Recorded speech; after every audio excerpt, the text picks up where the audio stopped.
Ang laki na nung kale. Tanggalin yun na. Hindi malaki na. Ayun oh. Kulot-kulot na talaga siya. Tumanda na. Pang ano lang sila. Pang display. फूल अच्छे हो जाते हैं। Ayun, laki ng kale oh. Ayun, ibang ano din yun. Kulot-kulot pabor. Ito yung medyo murang kale. Nabibili mo 350 per sa Jamia. Itong isa, yan. Kasi marami na ito. Itong kulot-kulot. Anong lasa niyan? Parang lettuce din siya. Ito ang kale. Ito. Yung mga amoy nila pang lalaki magkatulad. Kahit kay kalbo. Puro parehas na yung mga pabango nila.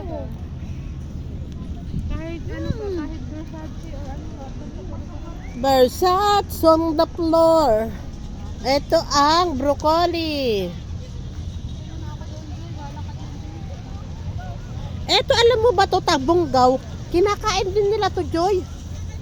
Ito, nakita ko na sa Jamia yan, yung maliliit na, pag maliliit pa ang dahon.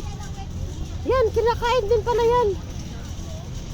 Ito rin, kung gusto mo rin pala itong kainin, nakakain din. Itong halaman na to.